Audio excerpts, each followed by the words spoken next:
যে তওবা করার স্টাইলটা আপনি এটা বলবেন যে এটা জায়েজ আছে কিনা? যে কোনো তওবার মধ্যে 4টা বিষয় থাকতে হবে। 1 নাম্বার, যে পাপ আপনি করেছেন এই পাপ থেকে দৃঢ় সংকল্পবদ্ধ হতে হবে যে এই পাপ আমি আর জীবনে করব না। তওবা করার জন্য সর্বোত্তম বাক্য সাইয়্যিদুল ইস্তিগফার, যেটা নবীজি সাল্লাল্লাহু আলাইহি ওয়াসাল্লাম নিজে শিখিয়ে গেছেন। ডান হাত দিয়ে বাম গালে 3 বার থাপ্পড় মারে, হা হা তওবা তওবা তওবা। আবার অনেকে বাম দিকে থুতু নিক্ষেপ করে, থুহ তওবা। এগুলো সঠিক তওবা না। মুরব্বী একজন উনি প্রশ্ন করেছেন, দুটি প্রশ্ন করেছেন। ফার্স্ট উনি প্রশ্ন করেছেন, উনি বাংলাদেশের একটি ওয়াজ মাহফিলে উনি শুনেছেন যে তওবা করার স্টাইলটা আপনি এটা বলবেন যে এটা জায়েজ আছে কিনা? আচ্ছা, খুব ইম্পর্টেন্ট একটা বিষয়, সেটি হচ্ছে দেখেন, আমি দলিল পরে দিচ্ছি। কোরআনুল কারীমের আয়াত হচ্ছে ইয়া আইয়ুহাল্লাযীনা আমানু তুবু ইলাল্লাহি তাওবাতান নাসুহা। আল্লাহ তওবায়ে নাসুহা করতে বলেছেন। এখন তওবায়ে নাসুহার মধ্যে কি কি থাকে আমরা পরে বলছি। একটা উদাহরণ দিই। আপনার ধরেন ক্ষুধা লেগেছে, এখন ক্ষুধা লাগার পরে খাবার চাবার ধরন কিন্তু এক একজনের এক এক রকম হয়ে থাকে। আমার ভোক লাগছে, খাবার দাও। আমার ক্ষুধা লাগছে, খাবার দাও। আরে চলতে পারতেছি না, পেটে জ্বালা পোড়া শুরু হয়ে গেছে, খাবার দাও। নানান মানুষ নানানভাবে তার ভাষাটাকে প্রকাশ করে, অনুভূতির প্রকাশ ঘটায়। রাইট। এখন কথা হচ্ছে সাবজেক্ট সবার কি? সাবজেক্ট হচ্ছে আমাকে খাবার দাও। আল্লাহ তাআলা যে কোরআনুল কারীমে বললেন যে তওবা করো, তওবাটা আসলে কি? তওবাটা হচ্ছে 4টে বিষয়ের সমন্বিত একটি নাম। যে কোনো তওবার মধ্যে 4টা বিষয় থাকতে হবে। 1 নাম্বার, যে পাপ আপনি করেছেন এই পাপ থেকে দৃঢ় সংকল্পবদ্ধ হতে হবে যে এই পাপ আমি আর জীবনে করব না। 2 নাম্বার হচ্ছে এই পাপের জন্য লজ্জিত হতে হবে, এটা হাদিসের কথা। 3 নাম্বার হচ্ছে এই পাপের জন্য রোনাজারি করতে হবে, আল্লাহর কাছে কান্নাকাটি করতে হবে, আল্লাহর কাছে মাফ চাইতে হবে, অনবরত কান্নাকাটি করতে হবে।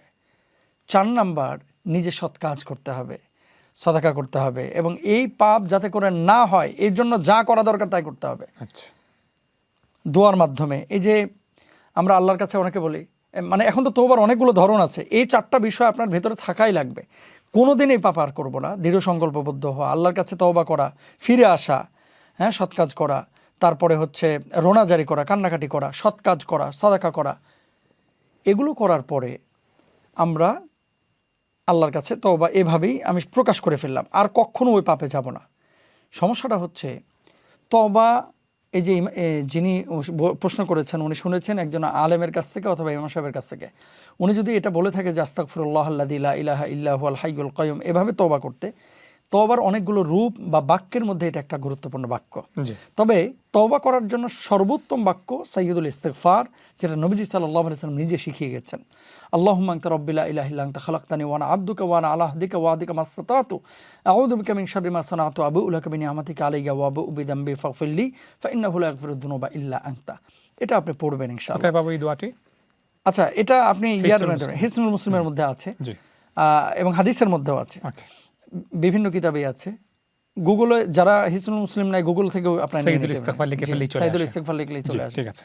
আচ্ছা, এরপরে আমরা উনি বলছেন যে তওবা ইয়া আল্লাহ, তওবা ইয়া আল্লাহ, তওবা ইয়া আল্লাহ। উনি শুনেছেন? হ্যাঁ, শুনেছেন।